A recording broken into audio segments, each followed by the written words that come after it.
Fit-tielet laqgħa tal-Kumitat dwar il-kontijiet pubbliċi, rappreżentanti tal-Gvern laqgħu tajjeb ir-ruling tal-Ispeaker li għandu jkun il-Kumitat innifsu li jiddeċiedi min għandhom ikunu x-xhieda li jitresqu qudiemu. Dan seħħ fid-dawl tal-fatt li l-Oppożizzjoni ridet lista ta' 84 xhud biex jibdew jitresqu quddiem il-Kumitat.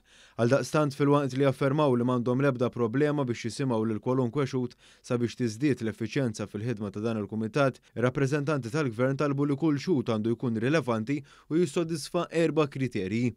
Dawn huma li xhud ikun jista' jixhed b'mod dirett fuq il-kontenut tar-rapport tal-Awditur Ġenerali dwar l-Electrogas, li x-xhud ikun jissemma fir-rapport imsemmi, li jkun ġie affiċinat mill-Awditur Ġenerali u li jkun jirrispetta l-proċeduri tal-Kumitat Parlamentari. B'hekk f'din il-laqgħa tal-Kumitat dwar il-kontijiet pubbliċi ġie maqbul li żewġ naħat tal-Kamra se jalternaw fil-preżentazzjoni tax-xhieda bejn seduta oħra bl-Oppożizzjoni tressaq l-ewwel grupp ta' xhieda. Ir-rappreżentanti tal-Gvern oġġezzjonaw għall-insistenza tal-Oppożizzjoni li l-Kummissarju tal-Pulizija jittella jixed u jiġi mistoqsi dwar l-investigazzjonijiet tal-Pulizija. Skont l-Standing Order tal-Parlament, din mhux funzjoni tal-Kumitat dwar il-kontijiet pubbliċi. L-Oppożizzjoni talbet ruling dwar dan. Fl-istess laqgħa l-Gvern għażel li aktar tard jibda jiġi diskuss rapport ieħor maħruġ mill-Awditur Ġenerali f'Diċembru tal-2020 dwar l-implementazzjoni ta' miżuri f'Malta biex jittaffa l-faqar.